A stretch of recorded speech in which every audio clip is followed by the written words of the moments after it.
go.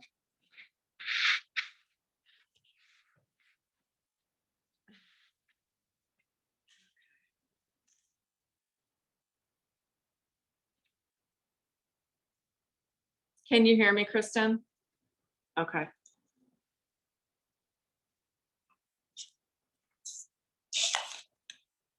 Everyone's going to slowly come back in. Yeah.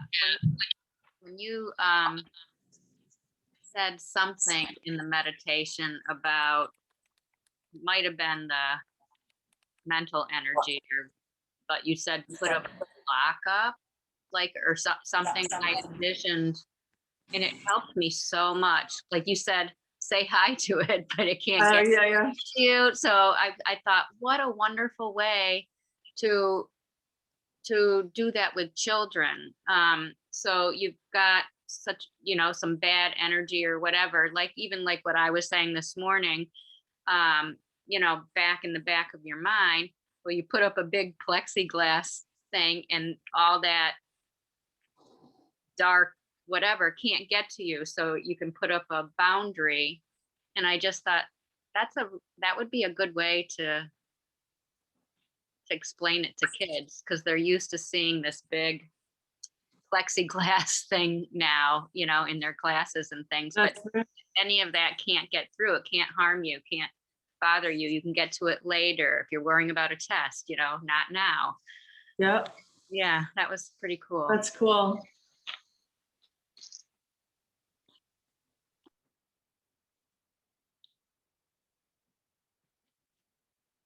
Waiting on a couple more people.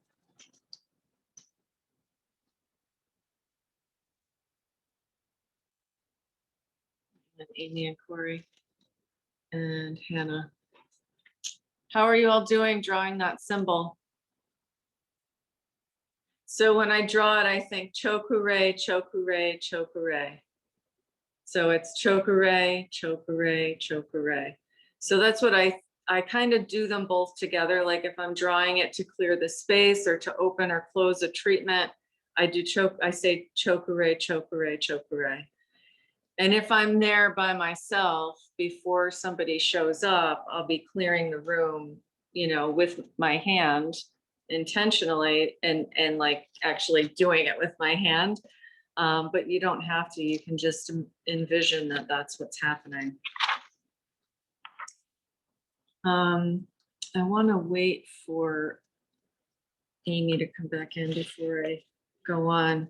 Were there any other comments or questions about the meditation? Was it helpful? I thought it was, I'm the only one talking, sorry. I thought it was really good. I need to go back and listen to it again and like really pay attention to it again, because I know there were a lot of things that I kind of reacted to, but I wasn't going to get up and sit them down. And now I can't remember exactly what it was. That's okay. It'll come back.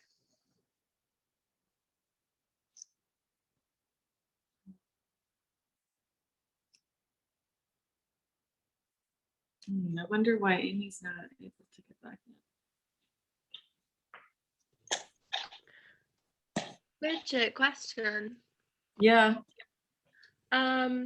So a friend of mine has her Reiki 1 and she got the Chokure symbol on the back of her neck, but she reversed the spiral. Have you heard of that? So it's turning toward her.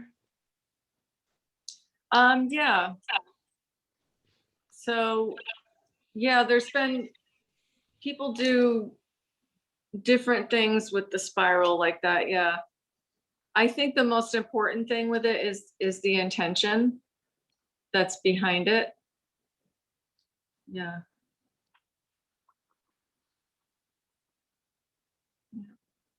So traditionally the symbols were kept secret.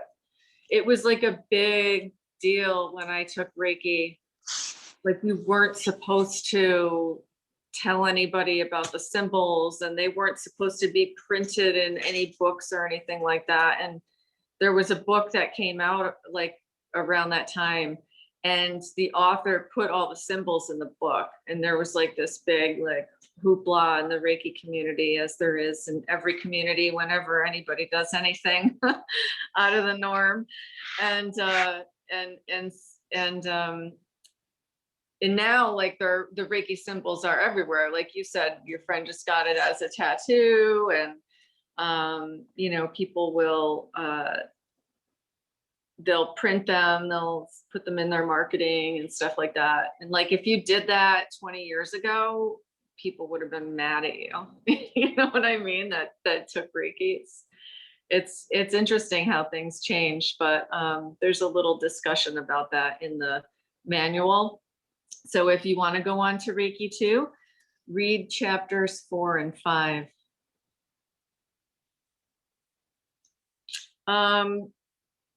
So I just kind of wanted to give you like a little intro to the symbols. We're not going to go much more into it than that today, because that's something that we can cover next time.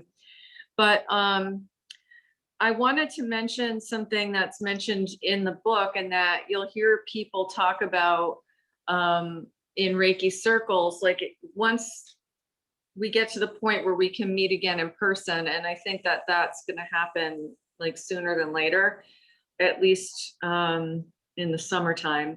I'd like to get everyone together and do a Reiki circle if possible.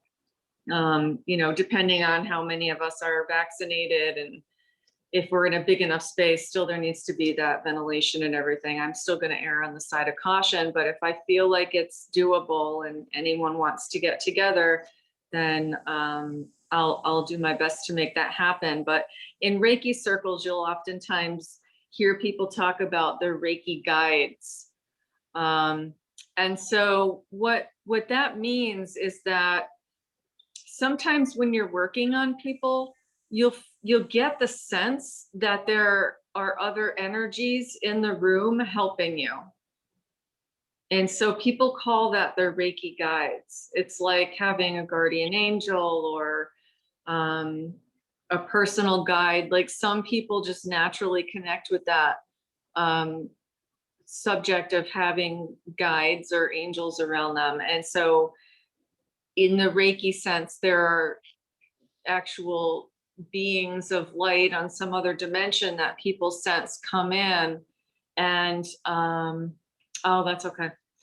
And they assist in the actual healing process. And sometimes people will say that they feel your hands somewhere, or they'll open their eyes because they thought you were at their head, but they're feeling something on their knees, or, you know, similar things like that. And there's nobody there.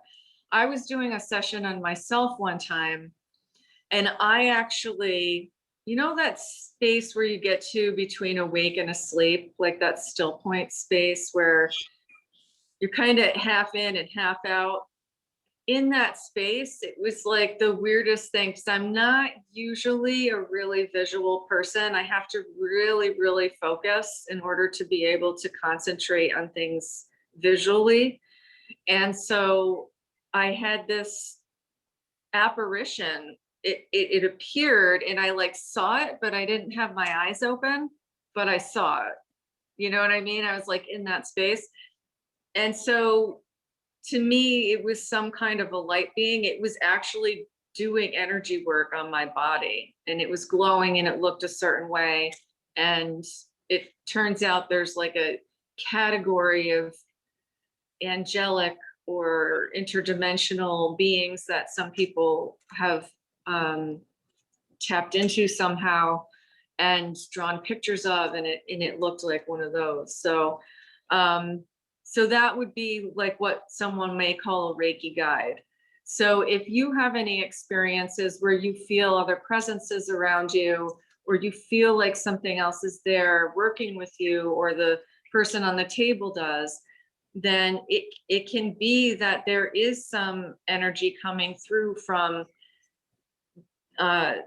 not the other side, but not necessarily the other side as we think of it with people who have passed on, but just another, you know, plane of reality that we're not aware of.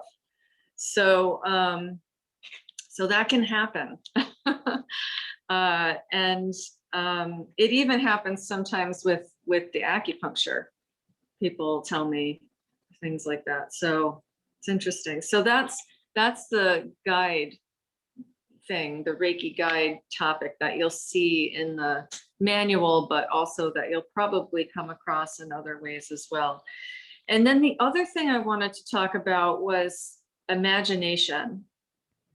So originally I talked about intention and the importance of intention in the Reiki practice and in the Reiki process. And the other aspect that is, I think, not really talked about enough, because it's just like expected that people are supposed to feel things. At least we expect that of ourselves when we go through one of these types of trainings. And some people will feel things right away. And some people, it will be like weeks before they actually start to feel things, like weeks after the training, before they start to actually identify that they are feeling Reiki flowing through them or something flowing out of their hands, or feeling different things with their hands or sensing different things with their hands. And some of that has to do with trusting oneself. Some of that has to do with getting the left brain out of the way a little bit. And some of it has to do with imagination. So imagination is often kind of poo-pooed, like it's something for children. And that is the case to some extent, but imagination is actually the technology that our consciousness uses to tap into our creativity and to help us to be able to manifest things in the three-dimensional world. And so we oftentimes, as we come into adulthood, or even maybe start to do this in childhood, use our imagination to dream up scenarios of the future of things that could potentially go wrong, right? So we're all expert worriers, I think, for the most part. And that's one way to use our imagination. But imagination is what we use when we're being creative. And it's like when we think about using our imagination, instantly space opens up. It's like imagination is equated with space and like magical realms and things like that. And in a sense, this is a magical realm, this world of energy medicine. It is extremely magical. For me, it's pretty much about as magical as things can get beyond some experiences in meditation, because it's spontaneous and it's a lot of times what can happen is unexpected. And a lot of times what you will experience when you're doing energy work is actually beyond your expectation. Many times it's things you never even thought of that you will sense or you will experience, either working on yourself or working on someone else. And it's incredibly magical to be surprised in such a delightful way. And sometimes those things that they may not be, we may not know what to do with them. And so that's why we start with Reiki 1, or we start with, anatomy and physiology, or we start with, whatever form of healing you're drawn to. Therapeutic touch, there's always kind of a trajectory that you go through, because as you practice, you will increase your sensitivity and you'll increase your ability to concentrate enough to maintain the healing session longer between your own thoughts and projections, and then you have to like kind of call yourself back. And then when you proceed through it, then you learn more tools to work with those things that come up along the way. And so the imagination piece is really important, because without allowing ourselves to even imagine that it's possible that we can that we are on some level of reality made of light, without the ability to imagine that we can tap into that light and that there's a source of light coming from somewhere else that we can also tap into and bring through our body and share with someone else who needs it, then how are we going to feel ourselves, channeling Reiki energy? So that, part of that is like about opening up the heart and coming from the heart, because the heart doesn't recognize limitations and boundaries. The heart is about spaciousness and love and connection. And that is also a large part of what energy medicine is about, and Reiki in particular, and being able to connect with and channel that energy in a way that does not feel limited, in a way that we feel like we can trust, and in a way where we don't doubt ourselves, because it's not about the self. So if we're judging ourselves because we're using our imagination, or we say during a session, oh, this is just my imagination, then our ego has become bigger than the light that we are intending to funnel through us. And then we have to check ourselves and allow ourselves to become open again, and in a sense vulnerable, and allow for that childlike inspiration that comes from imagination, and allowing ourselves to be imaginative. So I don't think that people like Einstein weren't using their imagination. I think that when Einstein did his thought experiments that led him to explosive moments of insight and truth, that he was using reason, but he wasn't using reason in a confined box with limitations, because he couldn't have come to the conclusions that he did without allowing for spaciousness. And that's where tapping into his own creativity and the creativity of the greater truth of existence allowed him to experience those insights. And the same for great artists and musicians, right? Like if they were limiting themselves with what was already known, there's not much further you can go than that. And so that's like combining imagination with reason. And so sometimes we'll do that. Sometimes we'll do that in energy medicine and healing sessions. And that's fine. We're combining imagination with reason when we're being creative, and we're thinking about, I have this inspiration for this piece I would like to create. That's like our imagination. And then you have to open even further for the creativity to come through. But it's more like the reason is like your toolbox. That's your skills that you're using to create the piece, whether it's painting or poetry. It doesn't matter what it is. And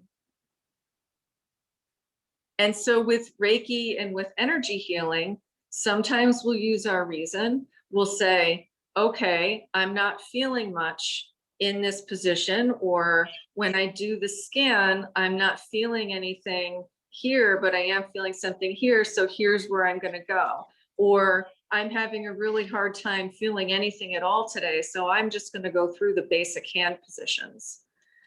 That's using reason, but if we combine imagination with intention, then our energy healing faculties really open up, because the intention is for good, it's for healing, and it gives the mind something to focus on. And it gives the heart something to be inspired by during the sessions. So I encourage you all to practice using your intention and your imagination. And imagine that you have the light flowing through you. I mean, you feel these things in the meditations sometimes. You feel like there is something seemingly otherworldly happening sometimes, but you're feeling it in the body that you're in. It's not like you're, floating off to another planet. You're here and still feeling it. So imagine when you're doing the energy work that you are doing Reiki, even when you are feeling the most self-doubt. And stick with that imagination and stick with what your intention is. Because when you're sticking with your intention, you're accessing your will, and it's not your ego will. It's your Dharma will. It's the will that is greater than what your mind thinks you should or shouldn't be doing, quote unquote.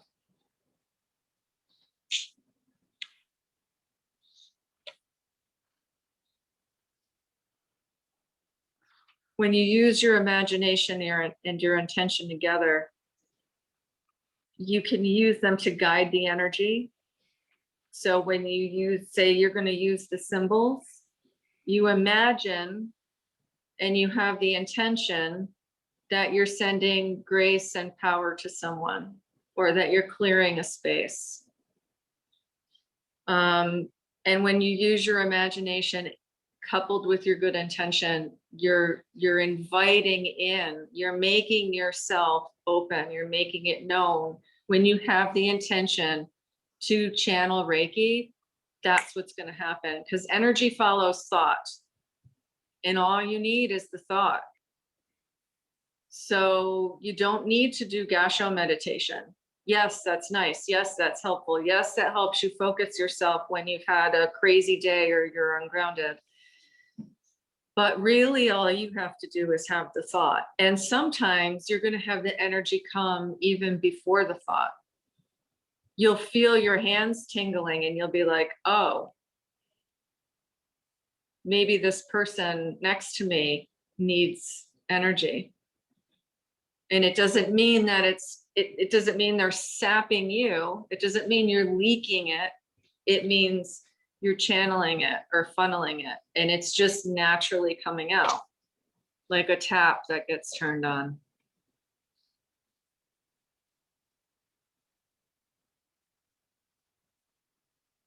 So are there any questions or comments?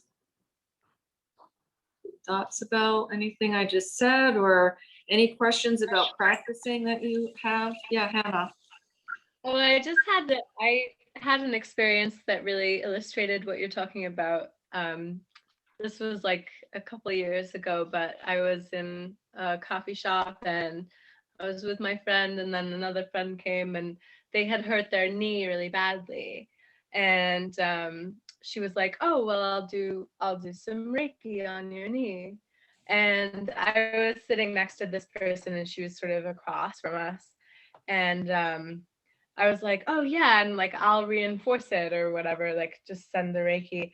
But what happened was like she began doing it, and I started like receiving this like incredible river of energy, and I like felt it coming into me, and I was like, I didn't know any better, but I was like, oh no, like I'm like totally like stealing the Reiki right now, like.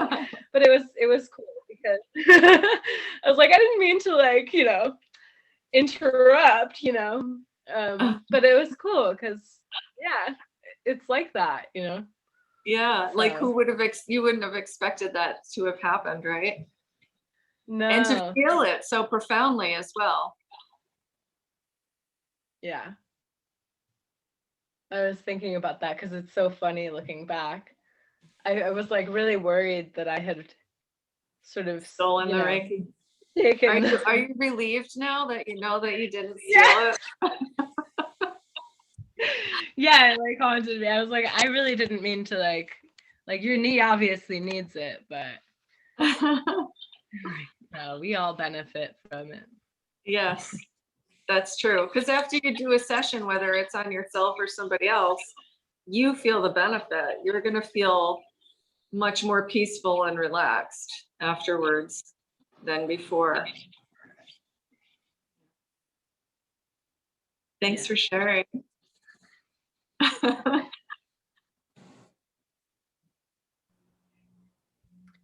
How do you not become exhausted from a rate? I know you say you challenge just going through you, but maybe it's because I'm doing massage as well, but I feel like sometimes I just work on one client and I haven't done anything different, but I'm exhausted. Just and I Yeah. she just I feel like she takes it all from me, kind of thing. Is it just that client, or do you notice it happening all the time? No, it's with different clients, it'd be just certain day with that person. Mhm. So I, I that's the part sometimes I'm like, I've done nothing different. I've only done 2 massages, say, and I'm completely wiped after Yeah. a certain session. I don't know. What do you think is happening?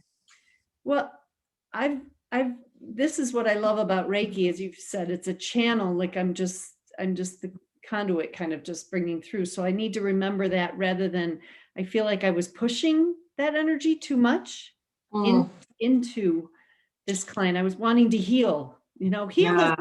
rather than have it come from Yeah. something else. I was having it all come from me. Right. Um, Right. and so that's why I'm loving this, is because I feel like I'm learned that is my biggest lesson. And hopefully I can do that versus having it come from me. I can pull it from someplace else. Yeah. Yeah. And use your imagination with that Yeah. it is coming from somewhere else. Do you remember I told that story about that guy that I was sending the energy to, and I started sweating bullets, Uh-huh. and he said he didn't feel anything? He was just like a black hole. He had a lot of stuff going on, and I was forcing it, and I was wiped out. I was like a little dizzy afterwards, honestly. It drained me so much to do that. Because due to the fact that I was forcing it, I was actually sending my own energy. The And intention probably is too much, like you're too much intention or it's something. too much intensity. Intensity. Okay. Yeah. Yeah. So, like, when I use the word intention,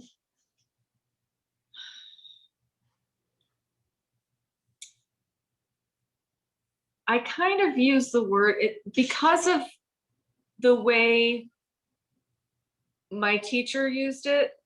I think I got that vibe from him, that the intention you use when you're doing Reiki is very non-attached. It's completely separate from the outcome. Like like, this is my intention. It's this not the word's not coming to me. This is my sort of um objective isn't the right word, but it's like you're using your intention without attachment to the outcome. No expectations. No expectations, right? Yeah. Open heart, just sort of what you were saying, just Yeah. And heart so open. that's a practice to be able to do that and sustain it. Mhm.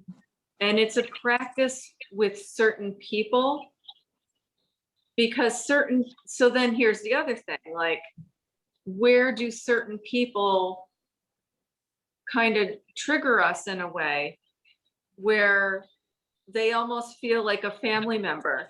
It's hard to work on family members sometimes because we want so badly to help change them or heal them or whatever it is.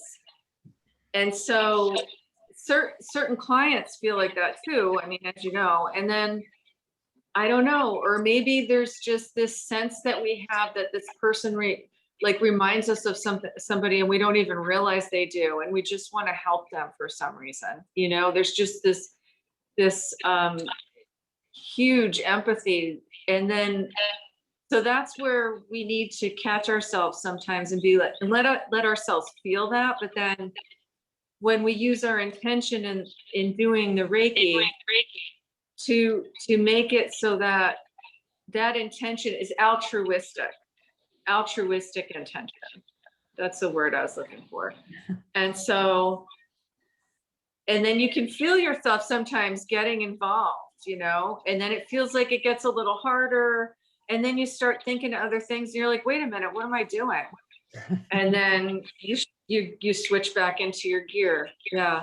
So probably that intensity and that kind of trying to make something happen was what was draining. The other thing is that you're doing massage and you're trying to focus on sending Reiki, and it's kind of new. I mean, it's kind of, you've probably felt your hands get like that before working on people and stuff, but now you're like actively intellectually engaged in sending the Reiki. So it's an extra thing. It's just like, you know, being in a class on a computer instead of in person, it's like an extra thing. So it's a little bit more draining. Uh-huh. Yeah. And so with the intention, it's that altruistic intention. It's not intention, and it's in one way that we might relate to the word intention, where it has a connotation of, I intend this to happen, so I will make it so, you know? Yeah. Yeah. Not Jean-Luc Picard intention. It's more open than that. Uh-huh. Is that helpful at all? Yes, it is. No, and I agree. Sometimes I think I was better before this Reiki because my hands would just go there. Now I'm putting thought into, where are my hands going? Maybe I need to be, you know, so you're right. It's like adding another element, and it'll come. Yeah, it will. And I mean, it's natural for yourself to be thinking like that, but remind yourself to put the blindfold back on and just let your hands do it. Yes. Yeah. Thank you. You're welcome.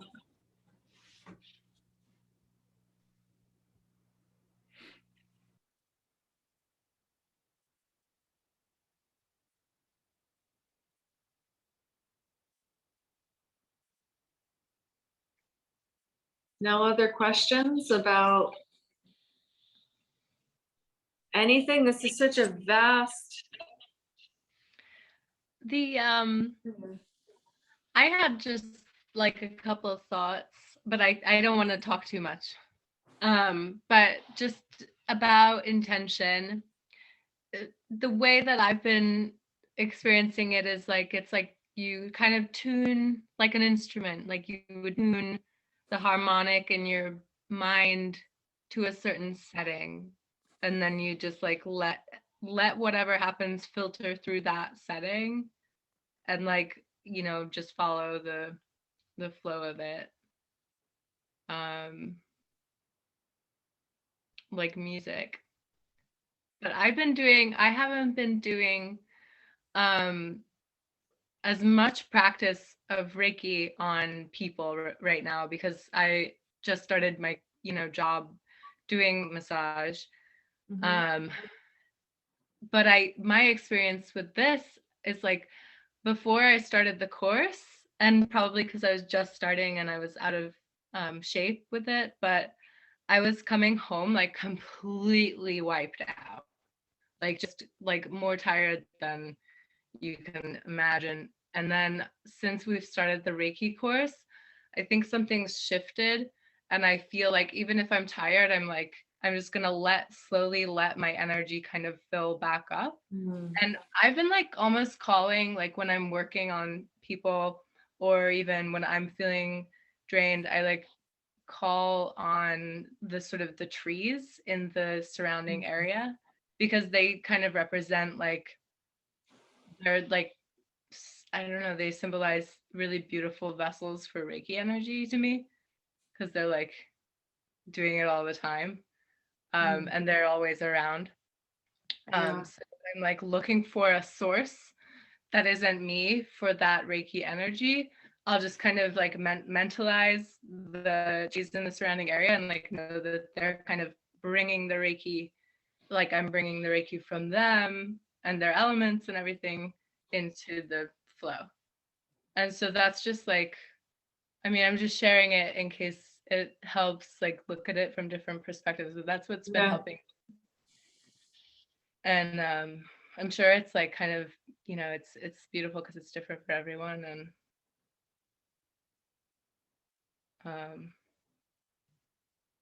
but yeah, I haven't been forcing it. Like occasionally I've gotten home from doing like 3 massages, and I'll have like a flood of energy, and then I'll like do a whole massage on my dad, or like, you know, like, or do Reiki on my dog, or like, you know, my boyfriend will need Reiki, and I'll just start feeling it, and my hands will like get warm, and I'm like, oh, here you go. Now you're asleep. Like, good. Yeah. So it's been fun, but Good. So you are doing it on other people and other beings. yeah, a little, yeah, but like not forcing it or just for fun, just if it's like calling. Yeah. I like the tree visualization too. And I think even if you work on yourself, imagining a place that you really love and that the energy of that place is also present to nourish and heal and nurture you during the session, to surround you and empower you and support you during the session. Similar kind of thing.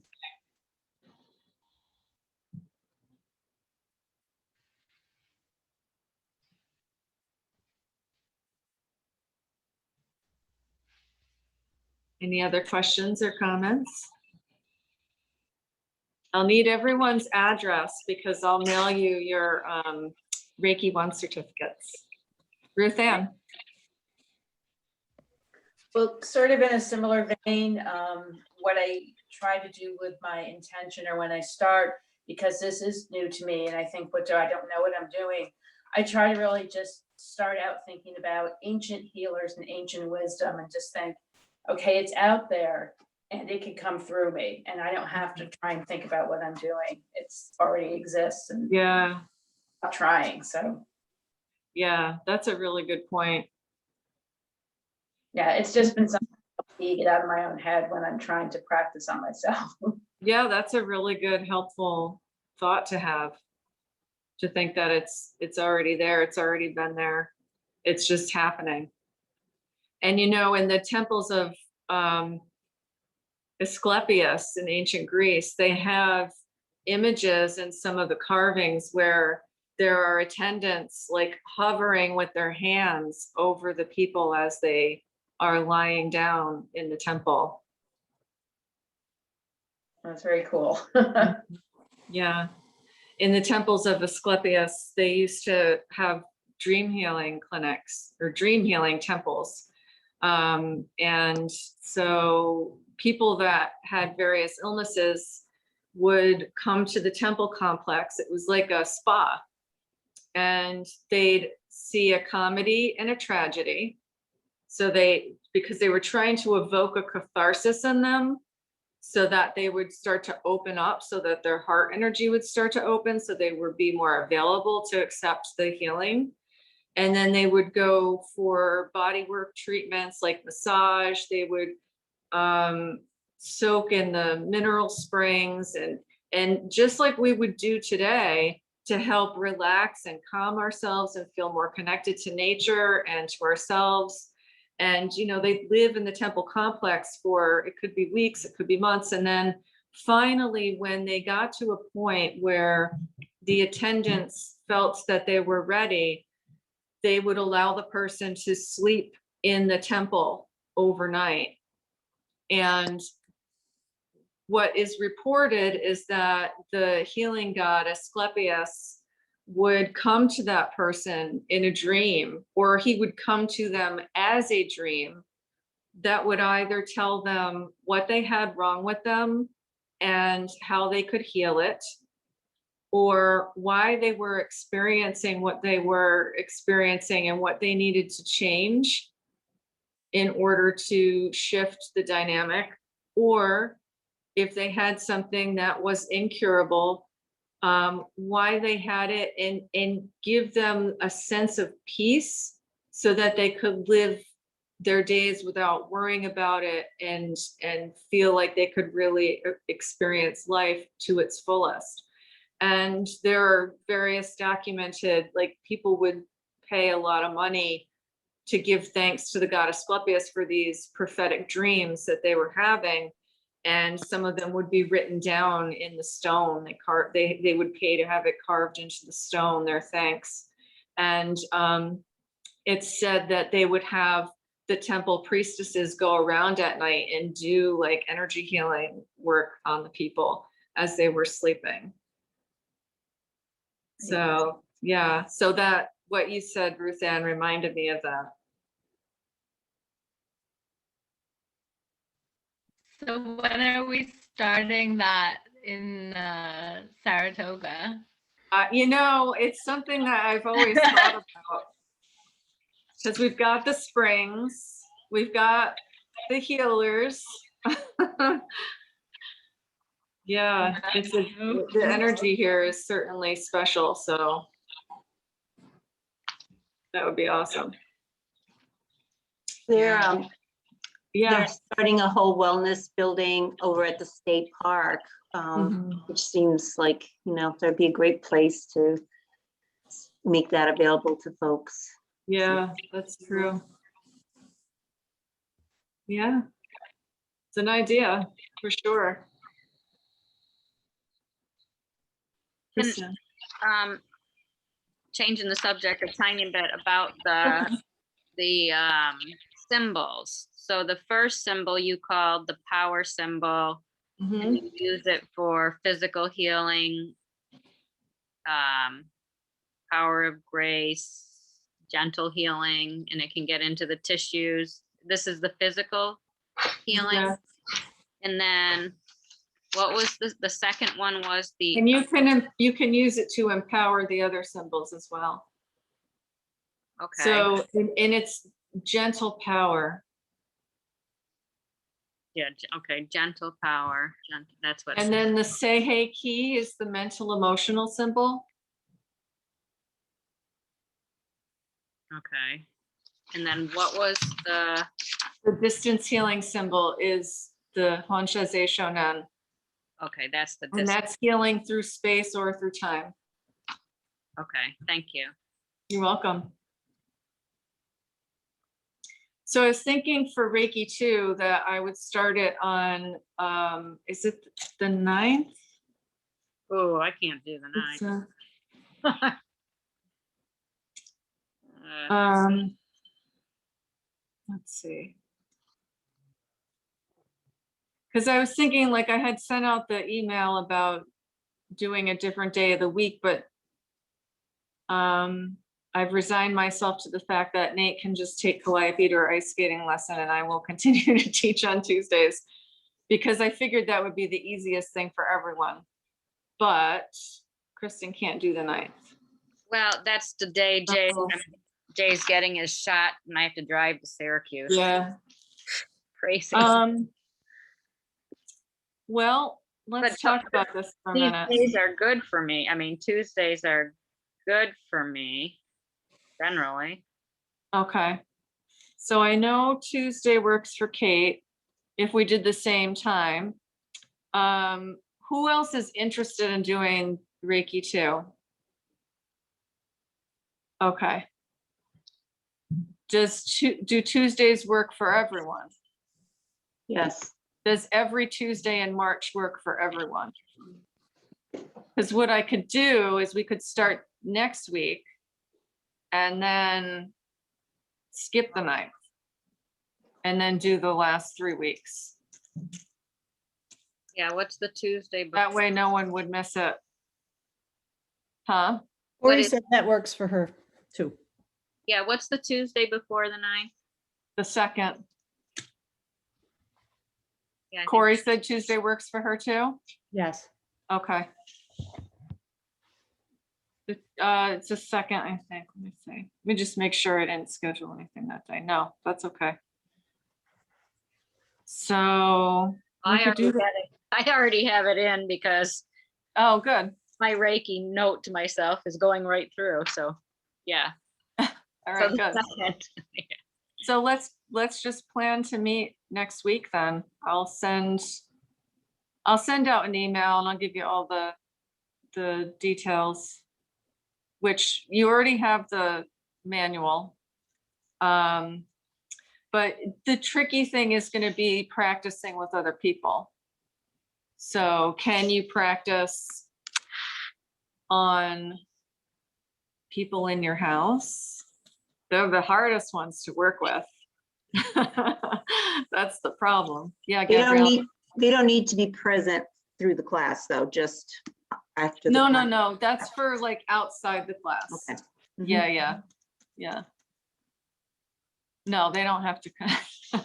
They don't have to come to the class. And kids are okay? Yeah, Yeah. definitely. I So have I kids with those, so. I have a dog and Jay. That's it. Okay, that's all right. Okay. And you learn distance healing techniques in Reiki 2 as well. So that's the cool thing. So you can do distant work on anyone, anywhere. And you can do it without them knowing, like my son. So here's the caveat. It's always best to, even if you don't, if the person is unable to answer you, to ask their higher self, their energy self, ask them on a level that you can communicate with, and intuitively you will get the answer Oh, ask in your head. your head. Okay. Well, I so much want that, it will probably be yes. So, No, you'll feel it. okay. You'll feel it. You'll know it's got, you know when you're going against the grain. And Probably. that can be draining too. If Right. you're sending energy to somebody who doesn't, like, on some level, they haven't accepted it, then it's draining. Yeah. It's like the Reiki knows not to go. So then you're probably sending your own energy when you do that. Right.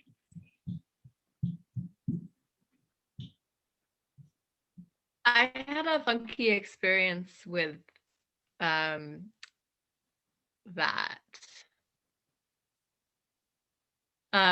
Just like when I when I was in school, it was a member of the staff who was in a really high position who I hadn't met.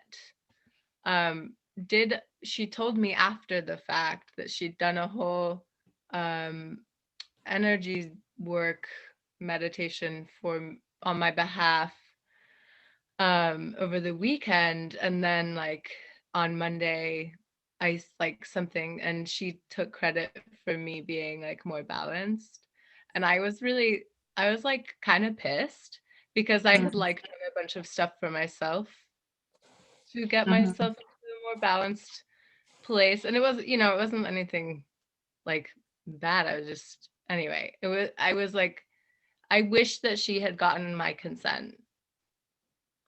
But Yeah. if it was someone that I already know, that I have a sense of, I feel like I would be able to intuit it. But if it's someone you don't know, I don't know. I just, Like it wasn't her place to do that. Yeah. It was also that she took this weird credit for me seeming like calmer. Mhm. That's weird.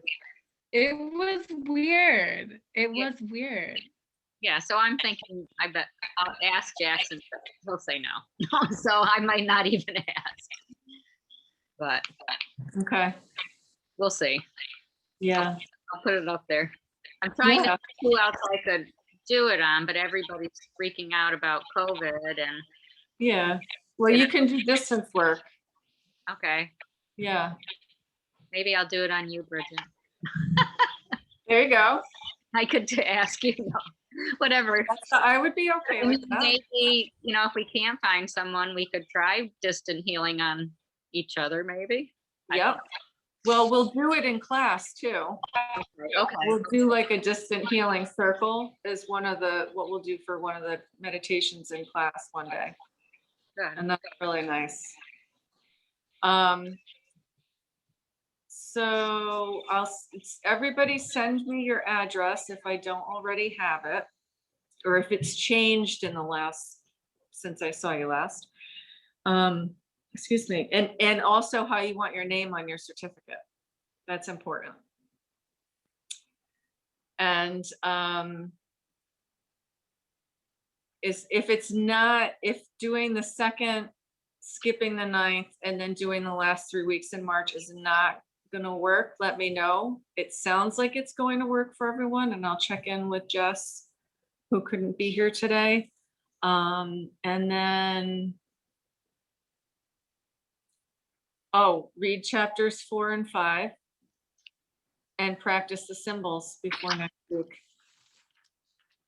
Because we can just kind of, if everybody knows the symbols by heart, we can just kind of jump right at and we'll review them.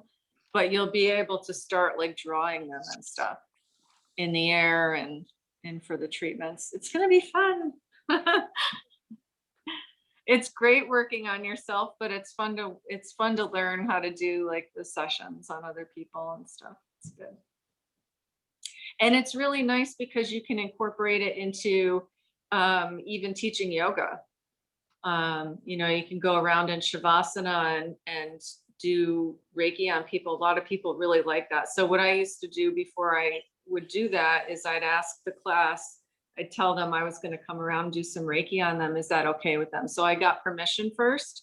And if it wasn't okay, to raise your hand, and no one ever did. They might raise their hand that they didn't want an adjustment, but no one refused the Reiki at the end. So, all right, so I'm not going to keep everyone any longer. Sorry about the technical glitch today, but we survived it. That wasn't so bad. I just want to actually turn this sideways and see what it does. So is your screen totally full now? Did that change the shape that my window is? Yeah, it's good. No, it's Oh, okay. So I need to have it sideways. I need to get like a special iPad stand, I think. So, all right. Any other questions or comments before we finish? No? Okay. Well, have a good week. I'll see you next week for Reiki 2. yeah. All right. Bye. Bye. Yeah, bye. Bye. Bye.